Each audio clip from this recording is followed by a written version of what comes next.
vous lancez une formation en ligne, il y a deux questions qui font peur. Numéro 1, est-ce que les gens vont acheter ma formation? Et numéro 2, est-ce qu'ils vont me traiter d'arnaqueur? Le système que je vais vous présenter aujourd'hui a été créé pour résoudre ces deux problèmes. Je l'appelle la méthode hybride. L'année où j'ai mis en place la méthode hybride dans mon business, mon chiffre d'affaires a plus que quadruplé.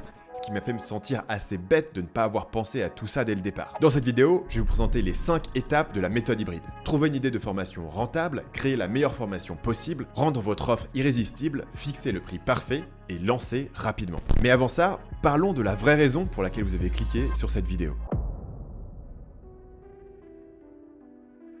Combien gagnent les formateurs? C'est une question qui a l'air d'obséder le grand public et généralement les estimations sont divisées en deux camps. Il y a ceux qui pensent que les formateurs sont tous des mythomanes qui louent des Lamborghini pour vous vendre un mode de vie auquel ils n'ont pas accès. Et ceux qui pensent qu'il suffit de lancer une formation en ligne pour faire du revenu passif en automatique. La réalité, c'est que pas mal de formateurs gagnent effectivement beaucoup d'argent, mais il y a d'énormes disparités. La formule pour calculer les ventes d'un formateur est simple, c'est son nombre d'abonnés email multiplié par son chiffre d'affaires par abonné. Pour faire simple au départ, comptez 1 € par mois par abonné email. Et pour connaître la taille de la liste email, comptez entre 1/10 et 1/3 du nombre d'abonnés sur YouTube. Je vous laisse mettre en pause la vidéo pour aller calculer les revenus de vos formateurs préférés. Selon cette formule, un formateur avec 100 000 abonnés peut tourner autour de 30 000 € par mois. Autrement dit, pour gagner 5 000 € par mois, il vous faudrait environ 15 000 abonnés sur YouTube et 5 000 abonnés email. Évidemment, ces chiffres sont très grossiers. Plein de formateurs ne connaissent pas tout ce dont je vais vous parler dans cette vidéo et génèrent beaucoup moins que ça. D'autres génèrent beaucoup plus, surtout dans les niches les plus rentables. Ce qui m'intéresse aujourd'hui, c'est qu'il y a plein de vidéos sur comment grossir votre audience et gagner des abonnés. Mais ce dont beaucoup moins de gens vous parlent, c'est comment maximiser votre chiffre d'affaires par abonné. C'est à ça que sert la méthode hybride, et voilà à quoi ça peut ressembler avec un exemple concret. 2017 est la première année où j'ai vendu des formations en ligne. J'ai gagné 4 € par abonné email. En 2018, j'ai mis en place la première version de la méthode hybride, ce qui m'a permis de plus que doubler ma valeur par abonné email à 10,2 €. En 2019, 14,5, en 2020, 19,5, en 2021, 27,2 et en 2022, 30,5 € par abonné email. Autrement dit, année après année, j'ai non seulement grossi mon audience sur YouTube, j'ai aussi augmenté la valeur de chaque abonné. Ce que ça vous montre, c'est que sans changer de niche, vous pouvez largement augmenter votre valeur par abonné. Est-ce que vous allez atteindre 30 € par abonné dans la niche du jardinage? Probablement pas. Mais est-ce que vous pouvez faire le triple de vos concurrents ou de ce que vous auriez fait sans la méthode hybride? Je pense que oui. Et au cas où vous vous demandez comment on se porte en 2023, sur les 6 premiers mois de l'année, on a un peu descendu par rapport à l'année dernière, ce qui est triste pour moi, mais pas besoin non plus de m'envoyer des fleurs.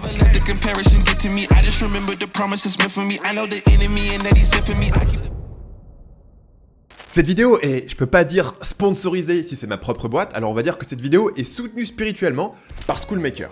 Schoolmaker est une plateforme pour héberger vos formations, conçue pour vous aider à faire plus de ventes en apportant plus de résultats à vos clients. J'ai lancé Schoolmaker en 2020 et aujourd'hui plus de 300 formateurs l'utilisent pour former plus de 200 000 personnes. Rendez-vous sur schoolmaker.com/stan pour démarrer votre essai gratuit de 14 jours et avoir une réduction de 50% sur vos 3 premiers mois. Vous pouvez facilement passer des mois à créer votre formation et échouer à cause d'une petite décision que vous avez prise au début. Et cette petite décision, c'est quel problème est-ce que votre formation va résoudre? Une grosse erreur que font les débutants, c'est qu'ils s'attaquent à des faux problèmes. Soit le problème n'existe pas, soit il existe mais les gens ne sont pas assez motivés pour payer pour le résoudre.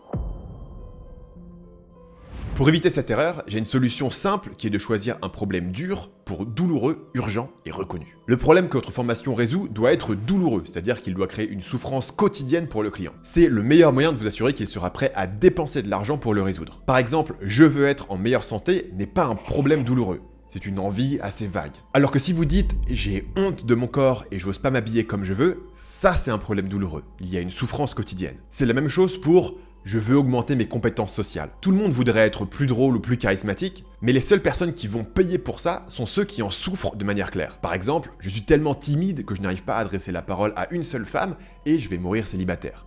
Ça, c'est un problème douloureux. Imaginons que je veux créer une formation qui apprend à mon audience à méditer. Je veux méditer plus n'est pas un problème douloureux. C'est une envie. Ce que je ferais si j'étais prof de méditation serait de chercher les problèmes douloureux que la méditation peut résoudre. Il y a plusieurs options différentes.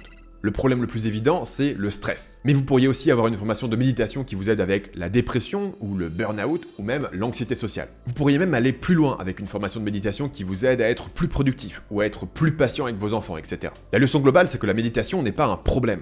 Alors vous devez chercher les problèmes potentiels dont la méditation peut être la solution. Plus le problème est douloureux, mieux c'est. Donc la méditation pour éviter de faire un burn-out et perdre votre emploi sera plus facile à vendre que la méditation pour mieux dormir. Sauf si vous vous adressez à des insomniaques dont le manque de sommeil ruine la vie.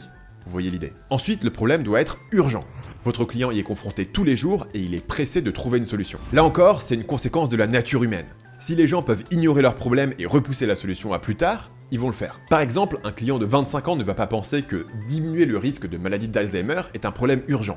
Il se dit qu'il a le temps de voir venir et qu'il peut s'y mettre dans quelques années. Par contre, une personne de 65 ans chez qui on a détecté les premiers symptômes de la maladie aura une grosse motivation car il se dit que chaque jour qui passe empire la situation. Reprenez la formation en méditation. Je veux être plus productif n'est pas un besoin urgent. Mais si je n'arrive pas à tenir mes deadlines, mes clients vont me virer, mon business va échouer et je vais me retrouver à la rue, ça c'est un problème urgent. Enfin, votre problème doit être reconnu. Ça veut dire qu'il faut que le client sache qu'il a un problème et cherche une solution. Une manière de tester ce facteur pendant vos recherches est de demander à un client potentiel ce qu'il a déjà essayé pour résoudre son problème. S'il ne cherche pas activement à le résoudre, ou pire, s'il n'est pas conscient qu'il a un problème, vous allez galérer à le convaincre de payer pour votre solution. Par exemple, imaginons que vous avez une idée de génie. Vous allez apprendre aux psychologues à développer une stratégie TikTok pour trouver plus de clients. Le problème est bien douloureux, ils ont besoin de plus de clients, et c'est bien un problème urgent. Mais si les psychologues ne sont pas convaincus qu'ils ont besoin d'être présents sur TikTok, le problème n'est pas reconnu. Donc vous devez les convaincre numéro 1 qu'ils doivent être sur TikTok, et numéro 2 que vous pouvez les aider à réussir sur TikTok. Il serait beaucoup plus facile de vendre à des gens qui cherchent activement comment se développer sur TikTok. Par exemple, les marques e-commerce qui savent que TikTok ça fait vendre, mais qui n'ont pas encore compris comment faire des vues. Il reste la question de comment vous pouvez trouver un problème dur. Et surtout comment vous pouvez valider en avance qu'il est bien douloureux, urgent et reconnu. Pour ça, il va falloir faire vos devoirs. L'approche la plus simple si vous avez une audience, c'est de faire un sondage. Si vous n'avez pas d'audience, une autre approche c'est de faire du coaching gratuit que vous pouvez proposer dans les groupes Facebook, etc. Ça vous permettra de poser vos questions pour comprendre les vrais problèmes qu'ont les gens.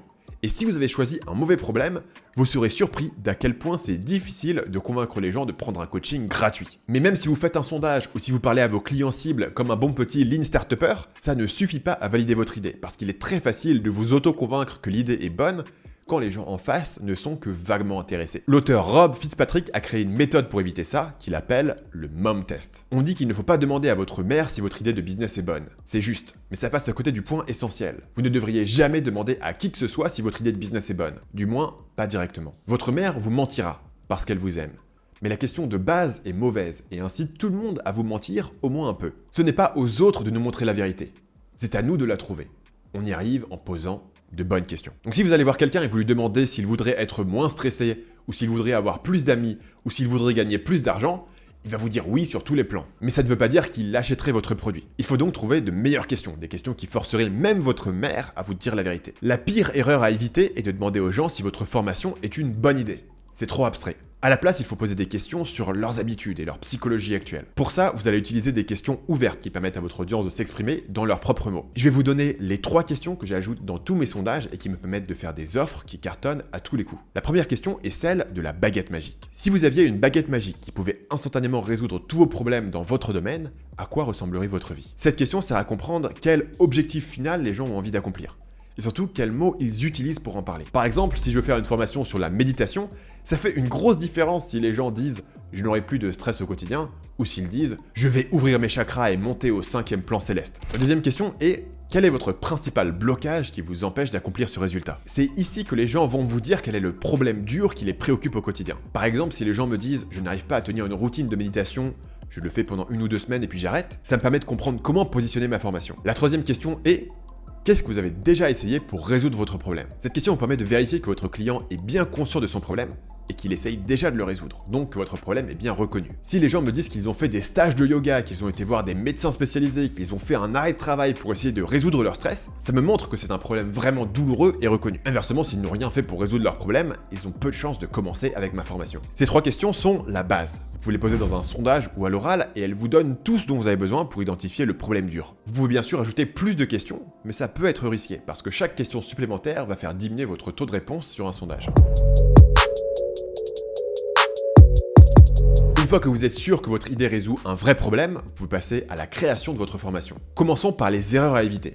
Votre formation ne doit pas être une pile d'informations, de conseils, d'astuces ou même de prétendus secrets. La réalité, et on le sait tous, c'est que les informations sont trouvables sur Internet. Certains cyniques utilisent ça comme argument pour dire que les formations sont une perte d'argent, Et pourtant, les gens continuent à en acheter et à avoir des résultats avec. Alors qu'est-ce que les cyniques et les formateurs débutants ne comprennent pas? Une formation n'est pas un ensemble de conseils, c'est une solution à un problème. Par exemple, si mes toilettes sont complètement bouchées, je peux chercher sur internet comment les déboucher ou je peux appeler un plombier. Si je cherche tout seul sur internet, je vais y passer plus de temps, ça va être plus stressant, et peut-être que je vais même pas réussir et quand même devoir finir par appeler un professionnel après avoir passé 3 heures à faire des allers-retours chez le roi Merlin. Et pourtant, la technique que le plombier va utiliser n'est pas secrète. Il y a forcément une vidéo, quelque part, qui explique comment faire. Donc acheter votre formation doit être l'équivalent d'appeler un plombier. Votre client va avoir un meilleur résultat, plus rapidement, et avec moins de stress et d'effort que s'il avait essayé de se débrouiller tout seul. C'est ça la valeur que vous vendez. Et pour ça, le plus important, c'est pas les conseils que vous donnez, c'est l'ordre dans lequel vous les donnez.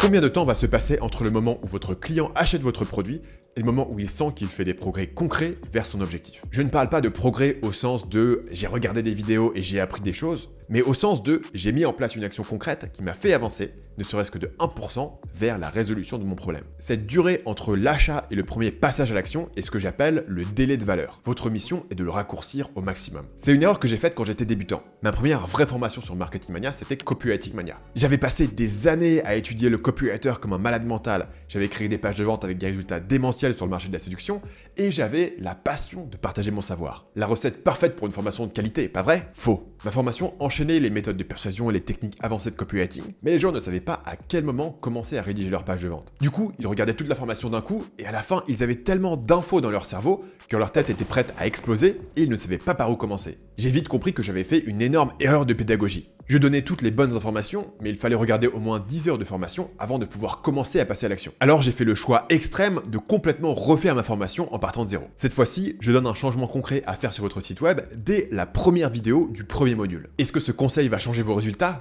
Non, sans avoir vu le reste de la formation, vous ne comprenez pas réellement le copywriting.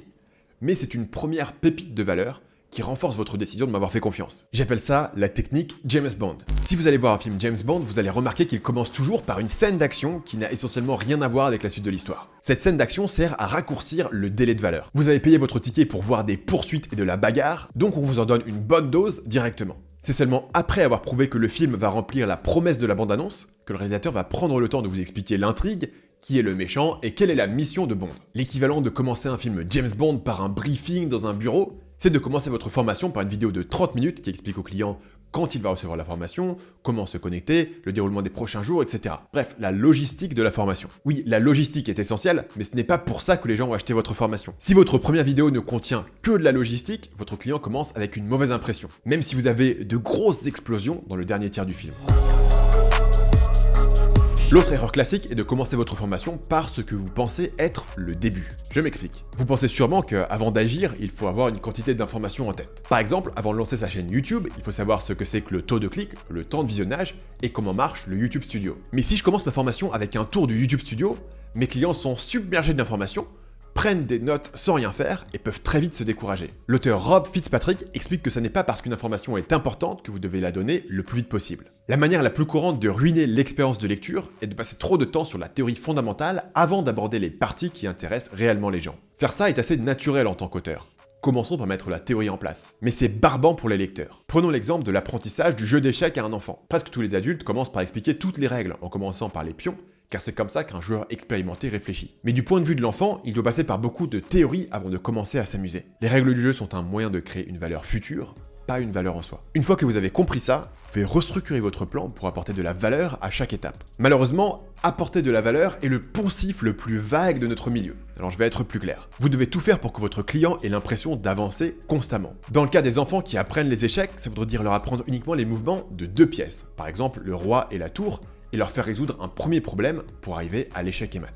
La meilleure manière de faire est de s'inspirer des tutoriels de jeux vidéo. Les tutoriels à l'ancienne, c'était quand vous deviez passer 30 minutes au début du jeu à apprendre tous les boutons, ou pire, à lire le manuel. Aujourd'hui, les jeux sont plus compliqués qu'avant, et pourtant les tutoriels sont beaucoup plus digestes. La solution, c'est que le jeu ne vous donne pas toutes les informations au début. On vous donne 1 ou 2 actions, vous jouez un peu, puis on vous rajoute une action, vous jouez un peu plus, etc. Chaque micro-tutoriel dure 15 secondes, et est excitant parce qu'il introduit un nouvel élément avec lequel vous allez pouvoir jouer directement. Prenez le dernier Zelda. Vous avez 4 boutons principaux, plus 4 gâchettes, plus 4 directions sur la croix directionnelle, plus vous pouvez cliquer sur chaque stick analogique, plus des pouvoirs spéciaux, plus des combinaisons de touches qui vous permettent par exemple d'accrocher une bombe à vos flèches. Si on vous expliquait tout ça au début, vous n'arriveriez jamais à vous en souvenir. Mais comme chaque élément est introduit un par un au cours de plusieurs heures, comme vous vous amusez tout du long, vous ne vous rendez même pas compte que vous avez appris quelque chose d'aussi compliqué. Vous pouvez utiliser le même principe pour créer vos formations. Par exemple, en tant que youtubeur, je sais que comprendre l'algorithme YouTube est essentiel. Mais mon client n'a pas besoin de tout savoir dessus avant de créer sa première vidéo. Donc je fais le choix de placer le tutoriel YouTube Studio dans le module 6. Et je commence ma formation en donnant uniquement les informations nécessaires pour la première étape,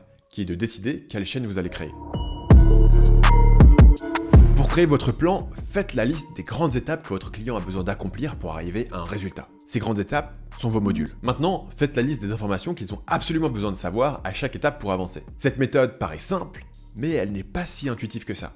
Parce que si vous suivez cette méthode, vous n'aurez jamais de module purement théorique. Et certains éléments essentiels arriveront à la toute fin de la formation, parce que c'est seulement là que les gens en auront vraiment besoin. Par exemple, dans YouTube Mania, il aurait été très tentant de vous parler de l'élément le plus important dès le début, c'est-à-dire les titres et les miniatures. Mais évidemment, vous n'allez pas commencer votre chaîne en faisant des miniatures. Donc chaque module correspond à une étape. Le module 1 vous guide pour choisir le sujet de votre chaîne. À la fin du module, vous avez fait un progrès concret, puisque vous avez décidé quelle chaîne vous allez lancer. Le module 2 vous aide à définir votre stratégie de contenu. Et là encore, le but est de prendre des décisions concrètes. Par exemple, à quelle fréquence vous allez faire des vidéos. Les 3 modules suivants prennent la rédaction d'une vidéo dans l'ordre, étape par étape, du choix du sujet à l'écriture à la miniature. Du coup, ce n'est qu'au module 5 que je vous parle de titres et de miniatures. Le module suivant explique comment analyser vos statistiques, ce qui n'a de sens qu'une fois que vous avez déjà quelques vidéos en ligne. Puis le dernier module parle de monétisation, ce qui devient utile quand vous avez publié plusieurs vidéos et commencé à avoir une petite audience. Tout ce qui ne rentre pas dans ces étapes essentielles est traité dans les bonus. Qu'est-ce qui empêche votre client de résoudre son problème maintenant? La réponse du formateur débutant, c'est toujours « il ne sait pas quoi faire ». Mais le manque d'information est rarement le seul blocage, ou même le principal blocage. Les vrais blocages sont ce que la pédagogue Julie Dirksen appelle des fossés d'apprentissage. Par exemple, un fossé de compétences.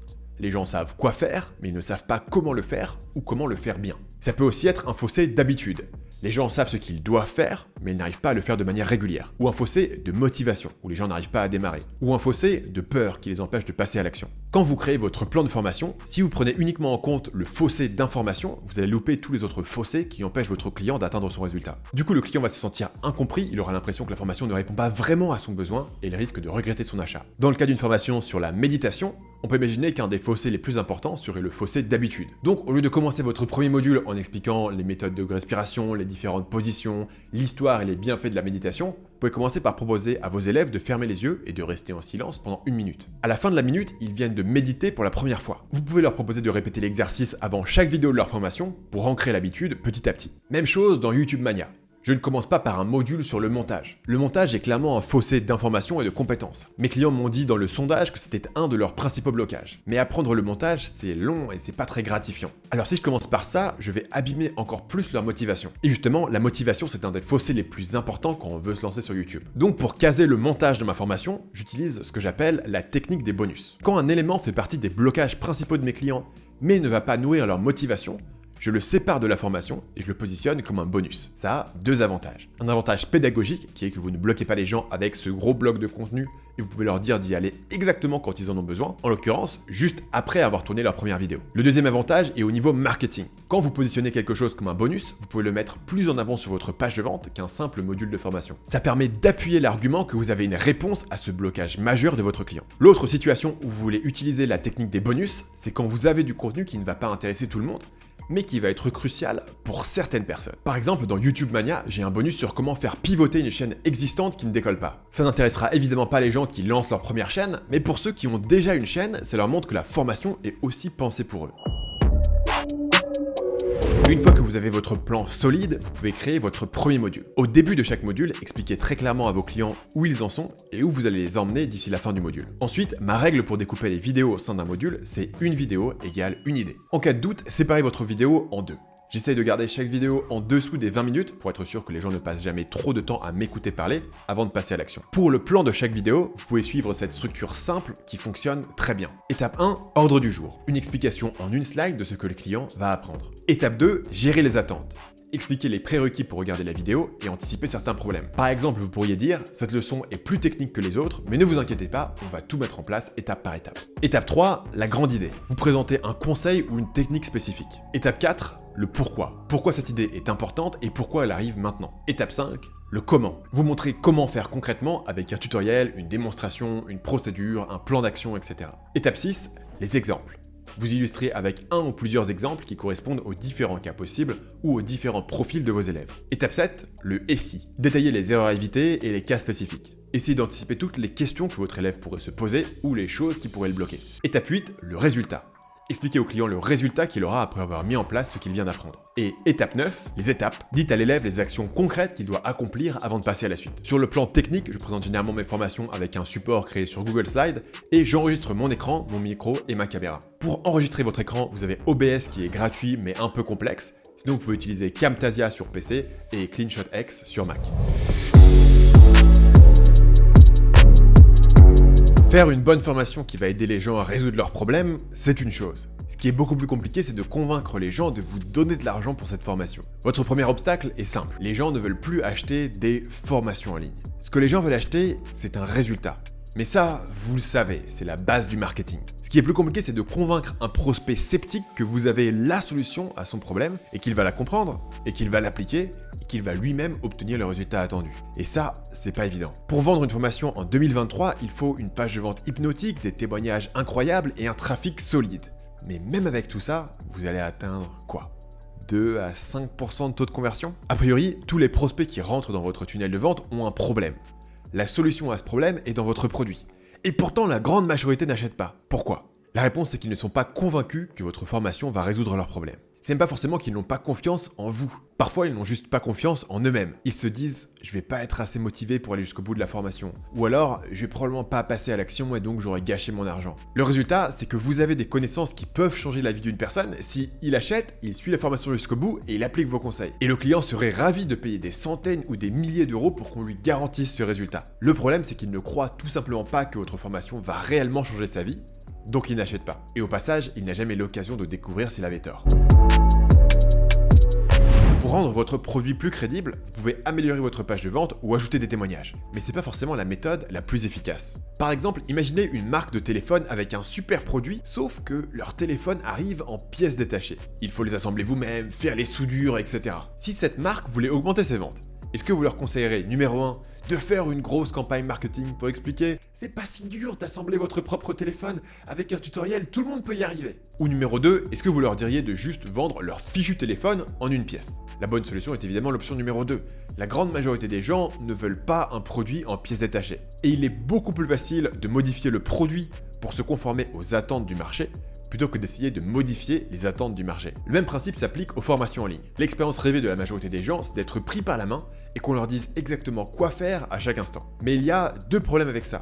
Numéro 1, le client ne va rien apprendre par lui-même si vous réfléchissez à sa place. Et numéro 2, vous allez y passer tout votre temps, ce qui n'est pas idéal si vous voulez un business qui vous rend votre liberté. Dans une formation en présentiel où tout le monde est assis face au prof, ces problèmes sont résolus simplement. Numéro 1, l'élève est rassuré parce qu'à n'importe quel instant, il peut lever la main et être sûr d'avoir une réponse. En plus, on corrige ses devoirs et il a d'autres étudiants autour de lui pour l'aider. Numéro 2, les classes sont groupées, ce qui limite la possibilité pour un élève d'accaparer toute l'attention d'un professeur. Mais cette solution hors ligne a tous les problèmes évidents qu'on connaît. Les contraintes temporelles et géographiques, la limite au nombre d'élèves et le besoin de répéter la même chose à chaque cours. C'est pour ça qu'au cours des dernières années, on a vu l'émergence des formations en ligne hybrides. Ces formations combinent le meilleur des formations en ligne, accès n'importe où et n'importe quand, contenu duplicable à l'infini, et le meilleur des formations hors ligne, comme la garantie d'avoir une réponse à vos questions et une communauté motivante. Pour faire simple, une formation hybride propose numéro 1 des vidéos à suivre à son rythme, numéro 2 une vraie communauté intégrée et pas juste un groupe Facebook, et numéro 3 un accompagnement à la demande. Ce modèle est apparu aux États-Unis il y a quelques années et s'est depuis propagé en France. Les formations hybrides ont 2 avantages clairs. Numéro 1, elles donnent de meilleurs résultats aux clients et numéro 2, elles sont plus rentables pour le formateur qui peut vendre plus et plus cher. Le problème de simplement vendre un résultat, c'est que ça ne marche que si le client croit que votre solution va fonctionner pour lui. Et c'est là que les choses se compliquent pour la majorité des formateurs. Parce que n'importe qui peut faire des grosses promesses sur une page de vente. Le problème, c'est comment rendre cette promesse crédible. Vous allez commencer par les choses classiques, la preuve sociale, les témoignages, etc.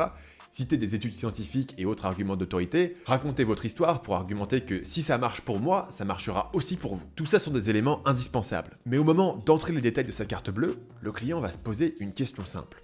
Concrètement, comment est-ce que cette formation va m'apporter le résultat promis? Et la réponse c'est en regardant des vidéos sur mon PC. Instinctivement, ça ne semble pas suffisant. Souvenez-vous, vous devez promettre de résoudre un des problèmes les plus profonds de la vie de cette personne. La solution ne peut pas être aussi simple que ça. Voilà un exemple qui vient d'un domaine complètement différent. Les gens jugent qu'un médicament est plus efficace si le médicament est cher et le médicament a mauvais goût. Pourquoi ? Parce que, inconsciemment, on se dit qu'un problème de santé aussi grave ne peut pas être résolu d'une manière aussi facile. Donc pour en revenir à votre formation, vous ne pouvez pas vous contenter de vendre une série de vidéos. Le client doit voir que l'expérience qu'il va vivre sera suffisamment intense pour résoudre son problème. Pensez immersion intensive, bootcamp, atelier pratique, défi de 30 jours. Pour être clair, les conseils que vous allez donner dans votre bootcamp intensif seraient les mêmes que dans une classique formation en ligne. Les vidéos peuvent même être identiques, mais la manière dont vous le présentez fait toute la différence. Et c'est là que la méthode hybride transforme une simple formation en ligne en une expérience qui a le potentiel de changer des vies. Le but d'ajouter de l'accompagnement ou une communauté, c'est pas juste de répondre aux questions des gens, c'est de leur montrer qu'ils vont être immergés dans une expérience unique. Avant tout, votre client veut être rassuré. Il veut sentir qu'il est entre de bonnes mains. Il veut décharger le fardeau de ses responsabilités sur une personne en position d'autorité. Il veut savoir qu'il ne va rien louper d'important. Il veut être sûr de ne pas perdre de temps. Les gens sont prêts à payer beaucoup plus cher pour être rassurés. Beaucoup de formateurs hybrides constatent que les gens sont prêts à payer plus pour avoir du coaching personnalisé, et pourtant, une bonne partie d'entre eux ne demandent même pas leur session de coaching. Pourquoi ? Parce que ce qui compte pour beaucoup de gens, c'est de savoir qu'ils ont cette option. Ça les rassure de pouvoir tirer la sonnette d'alarme au besoin, même si dans la plupart des cas, ils finissent par choisir une manière plus directe d'avoir des réponses à leurs questions. C'est aussi la raison pour laquelle les gens souscrivent à des assurances dont ils n'ont pas réellement besoin. Par exemple, Apple génère 60% de marge sur leur service AppleCare, qui remplace votre téléphone s'il est cassé ou volé pendant les 2 premières années. Ce niveau de rentabilité suggère que la probabilité de casser votre téléphone est finalement assez réduite, mais que beaucoup de gens payent l'assurance malgré tout. Ça peut sembler irrationnel si vous pensez que le but est de maximiser un calcul probabiliste. Mais pour ces gens, le problème n'est pas là.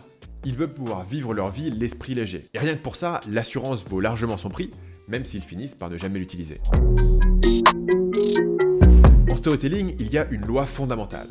Montrer est mieux que dire. Ça veut dire que si votre personnage principal est malheureux en amour, n'écrivez pas « Jean-Jacques est malheureux en amour ». Ça ne crée aucune empathie chez le lecteur. Montrez-nous plutôt Jean-Jacques dans un rendez-vous amoureux. Ses tentatives ratées, ses faux espoirs, ses maladresses touchantes. Après des mois d'hésitation, Jean-Jacques réunit son courage pour aller lui parler à la fête du Nouvel An et lui demander si elle aimerait dîner un jour, peut-être. Pour seule réponse, elle éclate de rire. L'être humain est une créature émotionnelle. Faire voir la scène, même en imagination, sera beaucoup plus efficace qu'expliquer les choses de manière abstraite. La même idée est valide sur votre page de vente. Vous ne pouvez pas vraiment dire « Vous allez vivre une expérience incroyable avec cette formation » ou « Vous allez être rassuré ». Il faut nous le faire voir et il faut nous le faire sentir. C'est là que les détails jouent pour beaucoup. Par exemple, je pourrais simplement dire sur mon site que je réponds à vos questions. Intellectuellement, mon client comprendrait ce que je lui dis, mais ça n'aurait pas autant d'impact que de le lui montrer. Je veux que pendant qu'il est en train de lire la page, le client se voit déjà en train d'avoir ma réponse à sa question. Et donc je présente les choses de la manière la plus concrète possible. J'ai créé une appellation, les consultations du mercredi, qui transforme une vague promesse de répondre à vos questions en un rendez-vous hebdomadaire concret. J'ajoute même sur mes pages de vente un GIF tiré de mes consultations. Maintenant, mon client potentiel sait exactement à quoi ça ressemble. Ma promesse devient encore plus concrète dans son esprit. Finalement, je montre exactement à quoi ressemblent mes archives de plus de 2000 questions. Tout ça a un seul objectif: rendre ma promesse concrète et visuelle dans l'esprit de mon client potentiel. Et je répète cette formule pour chaque autre bénéfice. Par exemple, au lieu de simplement dire « vous aurez une communauté pour vous aider », je montre des exemples concrets de conversations dans mon forum. La question est donc, qu'est-ce que vous pouvez montrer sur votre page de vente pour rendre le résultat que vous promettez plus crédible, donner l'association que votre client va faire une expérience unique et faire une promesse concrète que votre client peut avoir la certitude d'être accompagné tout du long. Commençons par une manière simple de rendre votre résultat plus crédible, mais que peu de formateurs pensent à faire: ajouter des étapes concrètes à cocher sous chaque vidéo. Secrètement, beaucoup de clients potentiels de votre formation se disent « Oui, cette solution pourrait marcher, mais est-ce que je vais vraiment pouvoir aller au bout de la formation? Est-ce que je vais procrastiner ou me décourager ?» Pour éviter ça, il faut leur montrer qu'ils seront pris par la main et qu'il sera facile de faire des progrès. Une manière efficace de faire ça est d'ajouter des étapes ultra concrètes sous chaque leçon. Vous pouvez ensuite montrer un simple screenshot d'une leçon et dire « Voilà, c'est pas plus compliqué que ça. » Continuez à cocher les étapes une par une et vous finirez par avoir le résultat. Cette simple idée va diviser par deux l'anxiété que peut ressentir un client devant votre formation. Il ressent un soulagement immédiat. Il se dit Ah ok, il n'y a qu'à suivre les étapes. Mais notez qu'il ne suffit pas de dire, c'est une méthode étape par étape. Il est beaucoup plus efficace de pouvoir le montrer en mettant des images sur votre page de vente. La bonne nouvelle, c'est qu'on a déjà fait un plan pour votre formation qui ne contient aucun module purement théorique. Du coup, votre client devrait avoir des actions à faire après chaque vidéo qu'il regarde. Voilà quelques idées. Donnez un exercice concret. Par exemple, écrivez 3 idées de titres pour votre première conférence. Proposez un document à remplir. Par exemple, remplissez la feuille de suivi pour faire le point sur vos objectifs. Demandez le résultat d'un projet. Par exemple, postez le lien vers votre première vidéo. Ajoutez un QCM. Par exemple, vérifiez votre compréhension du vocabulaire présenté dans cette leçon. Ou demandez-lui de poster dans le forum. Par exemple, partagez vos objectifs pour la formation dans la communauté. Alors évidemment, vous pouvez toujours proposer ces actions à l'oral dans votre vidéo. Mais combien de gens vont s'arrêter pour les faire? Soyez honnête, quand un livre nous dit « arrêtez de lire maintenant et passez 15 minutes à faire un exercice », que faites-vous? 95% d'entre nous, et j'en fais malheureusement partie, choisissent la solution de facilité et continuent à lire sans faire l'exercice. Pour vos étapes, vous pouvez donner un document où chaque élève peut répondre aux questions et cocher ses tâches. Mais c'est encore mieux si les étapes sont directement visibles au sein de votre plateforme de formation. Et si votre plateforme de formation le permet, vous pouvez même faire en sorte que tant que les étapes d'une leçon ne sont pas complétées, toutes les leçons suivantes du programme sont bloquées. N'importe qui peut regarder votre formation et copier vos conseils. Mais si vous avez créé une vraie communauté, un concurrent ne peut pas la reproduire. Donc toutes les archives de conversation, les membres fidèles qui répondent aux questions et les amitiés qui ont été forgées est un avantage compétitif qui ne fait que grossir chaque année. Le problème, c'est qu'au départ, vous n'aurez pas forcément beaucoup de membres. Alors comment éviter le syndrome de la ville fantôme? Arrêtez-moi si ça vous dit quelque chose. Une communauté se lance. Il y a de l'enthousiasme au départ. Avec le temps, le nombre de sujets diminue. Les membres ne visitent plus aussi souvent parce qu'il n'y a pas grand-chose à lire. Ils arrêtent de poster de nouveaux sujets parce qu'il n'y a plus personne pour leur répondre. La communauté finit par devenir une ville fantôme. Ça fait peur et ça peut faire penser qu'il y a besoin d'avoir des centaines de membres actifs pour avoir une communauté qui tient la route. Mais ça n'est pas forcément le cas. Vous pouvez avoir une communauté active avec seulement 10 personnes si vous mettez en place certaines techniques. Pour ça, il faut se demander qu'est-ce que les gens cherchent vraiment dans une communauté? Parce que sur la surface, on pouvait penser que plus vous avez de membres dans votre communauté, mieux c'est. Mais la qualité des interactions est plus importante que la quantité. Vous faites sans doute vous-même partie d'une flopée de groupes Facebook qui sont bourrés de posts à faible valeur ajoutée. La réalité, c'est que l'être humain se sent mieux en petits groupes, dans une tribu. Concrètement, votre client a besoin de 2 choses. Ne pas se sentir seul et pouvoir avoir une réponse à ses questions. Et pour ça, vous n'avez pas besoin de centaines de membres. Alors parlons maintenant de 3 tactiques que vous pouvez mettre en place pour créer une communauté active, même avec peu de membres. Tactique numéro 1, encouragez les membres à poser leurs questions dans la communauté. Personne n'ose poster publiquement s'il y a un risque de rester sans réponse. Dans ce cas-là, vos membres préféreront vous contacter de manière privée. Mais c'est pas idéal, parce que ça veut dire que vos membres ne peuvent pas s'entraider, et surtout vous allez sûrement devoir répondre aux mêmes questions à répétition. La solution est d'encourager vos membres à poster leurs questions publiquement dans la communauté. Ça permet de créer du trafic et de l'engagement dans la communauté. Les gens osent plus facilement poster parce qu'ils sont sûrs d'avoir au moins une réponse, qui est la vôtre. Vos membres commencent à lire les questions des autres parce que le voyeurisme est un instinct humain puissant, et petit à petit, ils commencent à s'entraider et à se répondre. Tactique numéro 2, créer des moments d'engagement. Imaginez une communauté avec 10 membres qui postent chacun une fois par semaine. Ça semble peu, pas vrai? On pourrait avoir 5 sujets par semaine avec en moyenne une seule réponse. Mais maintenant, imaginez que chaque semaine, le formateur poste un sujet intitulé « Qu'avez-vous accompli cette semaine ?» Chaque semaine, ce sujet récolte 10 réponses. Maintenant, les membres sentent qu'ils font partie d'une vraie communauté, avec des objectifs communs, et pourtant il n'y a pas plus de posts. Votre communauté n'a pas besoin d'être en ébullition tous les jours pour apporter beaucoup de valeur. Au contraire, les gens n'ont pas besoin d'un nouveau Facebook qui va les distraire à longueur de journée. En étant stratégique, vous pouvez créer des moments d'engagement où une grande partie de vos membres interagissent avec la communauté. Quelques exemples. Un post chaque lundi pour partager vos objectifs de la semaine. Un post présentez-vous au début de la formation. Un post à la fin du premier module qui dit partagez le résultat de votre projet dans la communauté. Un post mensuel, partagez vos coups de cœur du mois. Le but est de concentrer les conversations sur moins de sujets pour créer une interaction forte, même si vous avez peu de membres. Tactique numéro 3, envoyez une newsletter hebdomadaire. En dehors des membres les plus actifs qui visitent votre communauté chaque jour, il y a une majorité silencieuse qui prend plaisir à lire et à participer de temps en temps. Créer une newsletter hebdomadaire qui liste les 3 sujets les plus actifs de la semaine est très efficace pour regrouper tout le monde. Les membres les plus actifs sont fiers d'avoir leur sujet dans la newsletter. Les visiteurs occasionnels sont contents de garder un œil sur les sujets intéressants sans avoir à visiter chaque jour. Et vous concentrez l'attention de vos membres sur un petit nombre de sujets, comme on en a parlé dans la tactique numéro 2. Les gens adorent se sentir accompagnés. Le problème, c'est qu'accompagner les gens, ça peut prendre très longtemps. Si vous devez coacher chaque personne individuellement, vous allez passer vos journées sur Zoom, ce qui n'était probablement pas votre objectif en lançant votre business de formation. Mais creusons plus profondément. Pourquoi est-ce que les gens veulent être accompagnés? Pour 2 raisons. Ils ont peur de tomber sur une question à laquelle vous ne répondez pas dans la formation et de se retrouver bloqués, ou alors ils se disent que leur situation est spéciale et que les conseils standards ne s'appliquent pas parfaitement dans leur cas. C'est ce que j'appelle le syndrome du flocon de neige. Vous pouvez repérer ce syndrome quand quelqu'un vous dit « Ok, cette formation a l'air super, mais moi, je suis végétarien. J'habite à la campagne, j'habite à l'étranger, j'ai des enfants, je suis en B2B, je suis en B2C. Bon, je me moque un peu, mais il y a beaucoup de vrai dans le syndrome du flocon de neige. On est tous différents, et chaque semaine, je reçois des questions que je n'avais effectivement pas anticipées dans ma formation. Mais la solution n'est pas de faire un coaching individuel à chaque personne, parce que la réalité, c'est que quand même 90% des conseils sont les mêmes pour tout le monde. J'ai pas envie de devoir répéter les bases de comment faire un avatar à chacun de mes clients. C'est là que la méthode hybride est parfaite. Vous avez les vidéos et les étapes qui permettent de donner toutes les informations à tout le monde, et vous pouvez ajouter un accompagnement individuel juste quand les gens en ont besoin. La manière la plus courante de le faire, c'est d'avoir des sessions d'accompagnement collectif en direct, par exemple une fois par semaine. Les gens se connectent dans un appel, ils posent leurs questions, vous répondez. En seulement 1 heure ou 2 par semaine, vous pouvez tripler la valeur perçue de votre formation. Une autre solution, c'est de proposer des sessions de coaching individuelles, où les gens peuvent prendre rendez-vous avec vous à la demande. Par exemple, vous pouvez proposer une version de base de votre formation et une version plus avancée, plus chère, qui inclut du coaching pour ceux que ça intéresse. Mais la solution que je préfère personnellement, c'est celle des consultations. Voilà comment je m'organise. Je propose à mes clients de me poser leurs questions et chaque mercredi, je réponds à toutes les questions en vidéo. Ces consultations ont été un miracle pour mon business.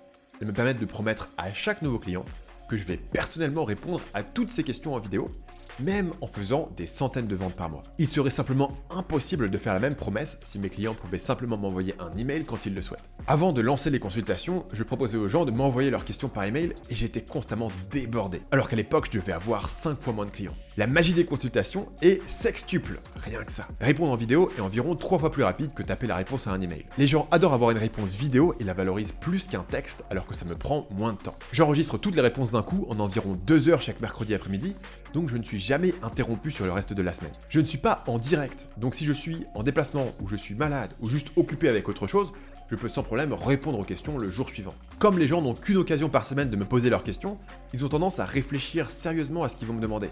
Contrairement aux questions par email où ils ont tendance à envoyer toutes les idées farfelues qui leur viennent à 2h du matin. Et finalement, toutes les réponses sont catégorisées et archivées pour pouvoir être facilement trouvables par les futurs clients, ce qui réduit le nombre de questions et m'évite de me répéter. Dans un instant, je vais vous expliquer la meilleure méthode pour choisir le prix de votre formation. Mais avant ça, il faut que je vous reparle de Schoolmaker. Schoolmaker a été conçu pour être la meilleure plateforme pour les formations hybrides. J'ai commencé à utiliser la méthode hybride en 2018, mais je n'avais pas les bons outils. Ce que je voulais, c'était donner une expérience fluide et haut de gamme à mes clients. Je voulais pas les envoyer sur un groupe Facebook bordélique ou les forcer à fouiller dans la plateforme pour voir l'enregistrement d'une consultation. Avec Schoolmaker, tout est en un endroit. Mes formations, ma communauté et mon accompagnement. Vous pouvez ajouter plusieurs types d'étapes sous chaque leçon, allant d'une simple case à cocher à la mise en ligne d'un document. Vous pouvez même créer une étape qui ne se coche que quand un membre a posté dans un sujet spécifique. Vous pouvez avoir un calendrier avec vos accompagnements en direct à venir, notifier automatiquement vos membres et même héberger vos rediffusions. Vous pouvez vendre des sessions de coaching puis mettre en ligne les enregistrements qui seront uniquement visibles par les membres concernés et même décompter les sessions de coaching restantes pour chaque membre automatiquement. Et les consultations. Je suis amoureux de cette fonctionnalité. Mes clients peuvent poser leurs questions en 2 clics et je peux enregistrer les réponses à la chaîne. Le logiciel s'occupe du reste. Il découpe chaque question, les archive au bon endroit et notifie chaque membre que sa réponse est disponible. Plus de 300 formateurs utilisent Schoolmaker pour former plus de 200 000 membres. Si vous voulez les rejoindre, démarrez votre essai gratuit de 14 jours sur schoolmaker.com/stan. Ce lien vous donnera accès à une offre spéciale de moins 50% sur vos 3 premiers mois si vous décidez de garder Schoolmaker après votre essai gratuit. Lancez votre formation hybride aujourd'hui avec un essai gratuit sur schoolmaker.com/stan. Je vous ai aussi mis le lien en haut de la description. En 2014, j'exerçais le métier bizarre de coach en séduction. J'avais tout juste 23 ans, donc mon client de base était un étudiant, souvent en école d'ingénieur, complètement paralysé par la timidité. Autant dire que c'était un marché qui n'avait pas beaucoup d'argent à investir dans mes produits. La majorité de mes concurrents vendaient des e-books aux alentours de 20 à 30 euros. Mais ils avaient l'avantage d'avoir un trafic énorme grâce à Tonton Google. Moi, je n'avais que quelques milliers d'abonnés. Alors, pour mon premier produit payant, j'ai décidé de lancer une formation vidéo, ce qui était assez rare à l'époque, et de la vendre à un prix quasiment jamais vu de 69 euros. Sans surprise, j'ai eu des gens qui se plaignaient que c'était trop cher, mais spoiler, pour ces gens-là, le seul prix acceptable, c'est 0 euros. J'ai commencé à faire des ventes solides, ce qui m'a permis pour la première fois de vivre de mon business en ligne. Il reste que le prix de 69 euros avait été choisi au hasard. Est-ce que j'aurais pu gagner plus en le baissant ou en le montant ? Je ne savais pas. Alors un beau matin, j'ai eu une idée. Quelques jours avant un lancement, j'ai ouvert ma page de vente et j'ai fait une recherche sur le chiffre 69. Ensuite, j'ai remplacé tous les prix par 3 fois 69, c'est-à-dire 3 mensualités de 69 euros. J'avais donc triplé mes prix et l'idée était que même si mes ventes étaient divisées par 2, je serais quand même gagnant. Mais les résultats ont été beaucoup plus étranges que ça. Le nombre de ventes est resté exactement le même que sur les lancements précédents. Autrement dit, j'avais triplé mon chiffre d'affaires en seulement 5 minutes de travail.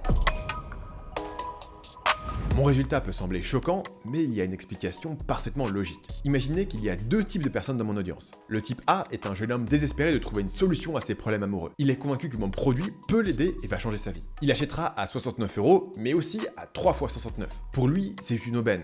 Si la formation marche, sa vie sera changée pour toujours. Le type B est une personne qui n'a pas le problème que résout ma formation, ou simplement une personne qui ne croit pas à ma solution. Cette personne n'achètera pas mon produit, que le prix soit 3 fois 69, 69 ou simplement 6 €. Donc le résultat de ça, c'est que le type A achète quoi qu'il arrive, et le type B n'achète pas quoi qu'il arrive. Autrement dit, il n'y a personne qui se dit « Cette formation va mettre fin à des années de souffrance et de solitude, mais je suis prêt à payer 69 € et pas un centime de plus. » Le choix est en réalité binaire. Soit le prospect croit à votre solution et donc le prix vaut largement le coup, soit il n'y croit pas et donc il n'achètera pas, quel que soit le prix. Notez que cette dynamique est assez particulière au milieu des formations. Si vous vendez une chaise de bureau ou une paire de chaussures, il est quasiment certain que tripler vos prix va diminuer votre nombre de ventes. Mais les formations ont deux particularités par rapport à un produit de consommation quotidienne. D'abord, l'ingrédient rare dans une formation est difficile à répliquer. C'est votre crédibilité. Certes, un client peut trouver une formation sur le même sujet que la vôtre pour quelques euros sur Udemy, mais si vous avez bien fait votre travail de marketing en amont, le client veut votre méthode. Il veut accéder à votre accompagnement. C'est entre vos mains qu'il veut placer son futur succès. Le résultat, c'est que quand un client potentiel veut acheter des chaussures, la question qu'il se pose, c'est est-ce que j'achète des baskets de marque à 80 € ou une basket au supermarché du coin pour 40 €. Et il décide en fonction de son attachement à la marque et de sa perception de la qualité. Mais quand il s'agit d'acheter une formation, la question est plutôt est-ce que cette formation va changer ma vie? Si oui, il achète, sinon, il n'achète pas. La question n'est quasiment jamais est-ce que je peux trouver quelque part un autre formateur que je ne connais pas qui me donnera des conseils plus ou moins équivalents. Une des grosses différences, c'est que les gens n'achètent des formations que quand ils ont un vrai problème dur. On peut vendre des petits produits gadgets en dropshipping, comme un collier pour chien qui fait de la lumière ou une planche à découper ergonomique. Mais c'est quasiment impossible de vendre des petites formations gadgets. Chaque formation que vous vendez doit résoudre un problème important dans la vie de votre client. C'est en partie dû au fait que suivre une formation, ça prend du temps, et que si le problème n'est pas suffisamment douloureux, les gens procrastinent et n'achètent pas. Un autre facteur est que c'est difficile de construire de la crédibilité pour une formation. Un client qui est vaguement intéressé ne prend pas le temps de lire la page de vente et donc ne pourra jamais comprendre comment la formation peut l'aider. A l'inverse, sur un site e-commerce, il pourrait regarder quelques photos et se dire « Ah ouais, ça ferait un bon cadeau pour Tata Yvonne ». Et c'est là qu'il serait beaucoup plus sensible au prix, parce que le cadeau marrant pour Tata Yvonne fabriqué en Chine à 9 €, ça devient une dépense beaucoup plus douteuse si ça coûte 39 €. La conséquence négative de ça, c'est que le marché des formations est beaucoup plus réduit. L'équivalent d'un petit achat impulsif à 9 € sur Amazon pour une formation, c'est juste une recherche Google ou un e-book gratuit. Mais ça veut aussi dire que quand les gens achètent quelque chose, ils ont un vrai besoin. Et donc ils sont relativement insensibles au prix. Ma formule pour fixer les prix est la suivante. Choisissez le problème le plus douloureux, urgent et reconnu de votre client. Ensuite, créez la meilleure solution possible à ce problème. Ensuite, ajoutez des ingrédients d'accompagnement qui rassurent le prospect sur le fait que la solution va fonctionner dans son cas personnel. Ensuite, ajoutez des éléments de communauté qui montrent à votre client qu'il n'achète pas juste des pixels, mais l'accès à des vrais humains qui peuvent l'aider. Finalement, choisissez le prix le plus élevé que votre client est prêt à payer. En résumé, vendez le meilleur produit possible pour le prix le plus cher possible. Cette stratégie maximise à la fois les résultats qu'obtiennent vos clients et vos bénéfices. Mais notez que ça ne s'applique pas forcément en dehors du milieu des formations. Nike fait plus de chiffre d'affaires qu'un artisan milanais qui produit les meilleures chaussures au monde à 5 000 € par paire. Mais ça s'applique dans un nombre surprenant de domaines. Par exemple, Apple vend seulement 13% des smartphones, mais génère 75% des bénéfices sur tout le marché. L'explication, c'est que les gens sont relativement insensibles à une variation de prix de quelques centaines d'euros qui se chiffrera en fractions de centimes par heure qu'ils vont passer à scroller sur leur téléphone. Mais passer de 50 à 250 € de marge fait évidemment une différence massive pour les profits du fabricant. La question est alors, comment trouver le prix que votre client est capable de payer? Pendant des années, je n'avais aucune idée. Et personne ne semblait savoir non plus. Est-ce que les gens sont prêts à payer 200 € ou 500 € pour votre formation? À vous de deviner. Si ça se trouve, vous pourriez doubler vos revenus juste en changeant les prix. Alors j'ai cherché une méthode solide pour fixer le prix parfait. Et après des années d'expérimentation, j'ai fini par la trouver. Pour vous expliquer ma méthode, j'ai fait la liste de tous les lancements de Marketing Mania sur une année. Voici un graphique qui vous montre le chiffre d'affaires de chaque lancement en fonction du panier moyen. Chaque triangle représente un lancement. Plus le triangle est à droite, plus le prix était élevé. Plus le triangle est en haut, plus le chiffre d'affaires total du lancement était élevé. J'ai ajouté la courbe rouge pour vous montrer la tendance, mais ce n'était pas vraiment nécessaire. Il est clair que plus un produit est cher, plus il génère de chiffre d'affaires. Bon, je vais pas essayer de vous convaincre qu'il s'agit d'une étude purement scientifique, ni qu'il faut nécessairement augmenter vos prix. Il s'agit que d'un seul business et toutes sortes de facteurs influencent ses résultats. Par exemple, j'ai suivi mes propres conseils et mes nouveaux produits sont à la fois mieux et plus chers que mes anciens produits. Mais notez quand même que mon produit le plus vendu est aussi le plus ancien, donc l'effet de nouveauté n'explique pas tout. Mais ça suggère quand même un grand principe. Vous pouvez perdre des clients en vendant plus cher, mais probablement pas assez pour empêcher votre chiffre d'affaires total de grimper. Alors voilà le secret pour vérifier si vos prix sont les bons. Dessinez cette même courbe pour votre propre business et cherchez un U inversé. Sur ce graphique, j'ai ajouté les points qui sont surlignés en jaune qui sont basés sur des données fictives. La courbe bleue vous montre la forme en U qu'on devrait idéalement trouver. Si votre business se donne ce graphique, vous savez que votre stratégie de prix est la bonne. Vous capturez tout l'éventail de clients. Vous avez des produits moins chers qui rapportent moins, mais aussi des produits ultra premium qui font peu de volume. De cette manière, vous pouvez déterminer que le prix qui maximise votre chiffre d'affaires est celui qui se trouve en haut de la courbe. Dans cet exemple, c'est un peu plus de 2000 €. Mais je rappelle que les données surlignées en jaune ici sont fictives. En réalité, pour mon propre business, je n'ai pas encore trouvé le point où mes produits deviennent tellement chers que le chiffre d'affaires décline. Il faudrait donc continuer à tester des paniers moyens plus élevés, par exemple un accompagnement ultra poussé à 4000 € ou un mastermind avec accès direct à moi pour 30 000 € par an, ce genre de choses. À un certain point, vous êtes sûr de taper la limite de votre marché. Mais tant que vous n'avez pas complété la courbe en U inversé, vous ne pouvez pas vraiment savoir où se trouve ce point. La courbe en U inversé vous dit combien les gens sont prêts à payer.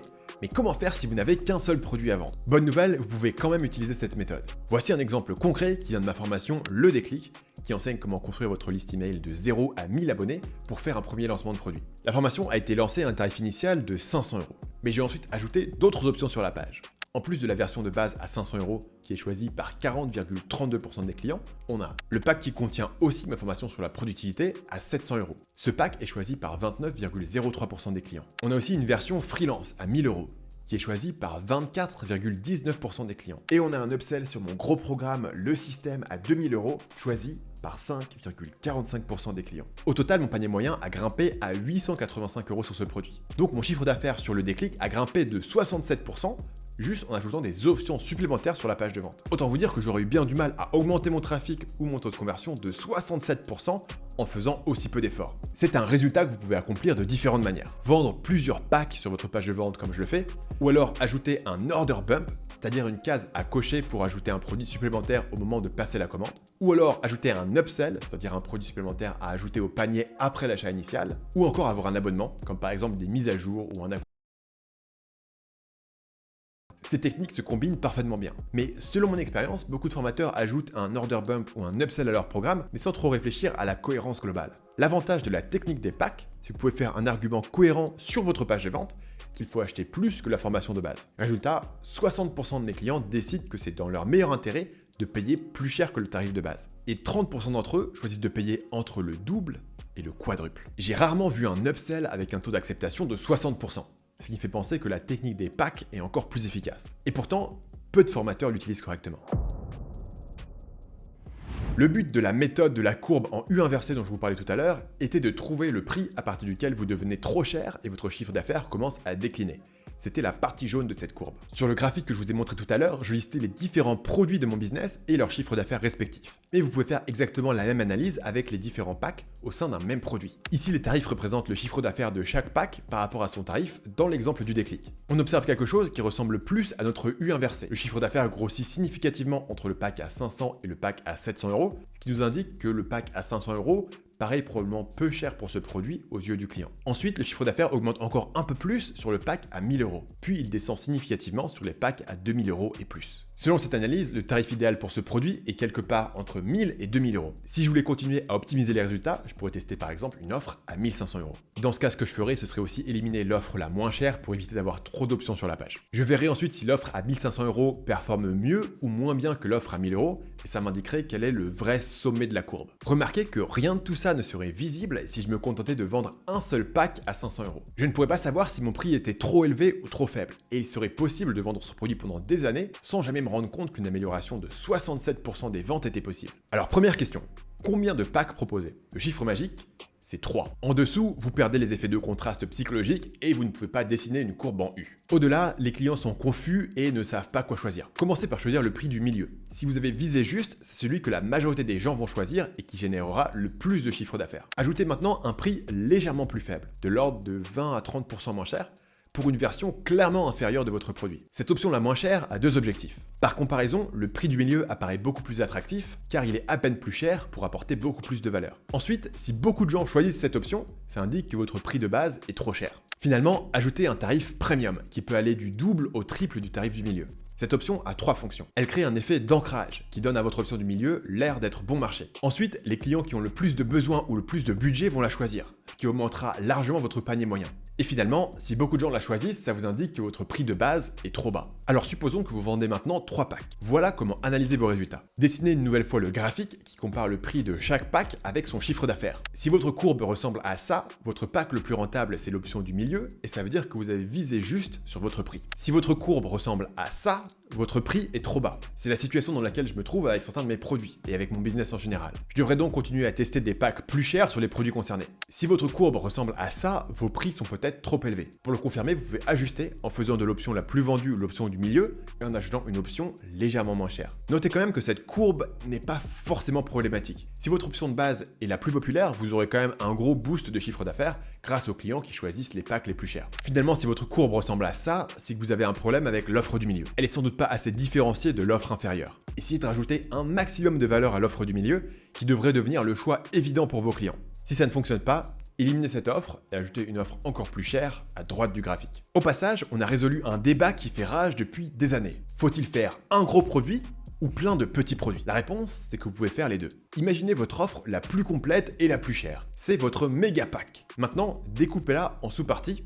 C'est vos petits produits. Vous êtes gagnant sur tous les plans. Vous pouvez lancer et commencer à avoir des ventes rapidement sans passer des mois à créer un produit géant. Vous avez du feedback de vrais clients avant de tout créer, ce qui vous aide à faire un meilleur produit. Et en plus de ça, ça vous force à donner une vraie proposition de valeur à chaque module que vous créez, ce qui va renforcer grandement la puissance de vente de votre méga pack final. Si vous suivez cette méthode, vous pouvez vendre sur chaque page de vente le petit produit, par exemple à 200 €, le petit produit plus un autre petit produit complémentaire, par exemple à 300 €, et le méga pack à 1000 €. Et si le méga pack n'est pas encore terminé, vous pouvez quand même vendre de cette manière. Il suffira juste d'expliquer à vos clients qu'ils vont recevoir le reste au fur et à mesure et bénéficier d'un tarif préférentiel.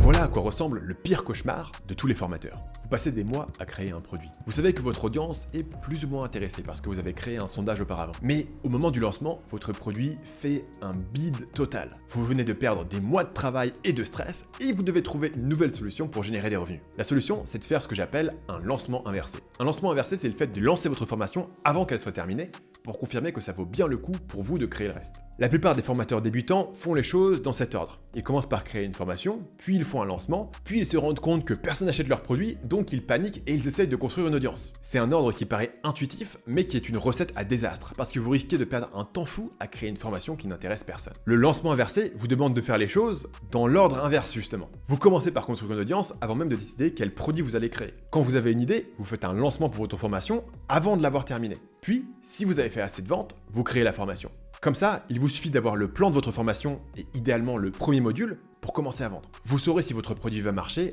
avant de créer le reste. Et si les gens n'achètent pas, bonne nouvelle!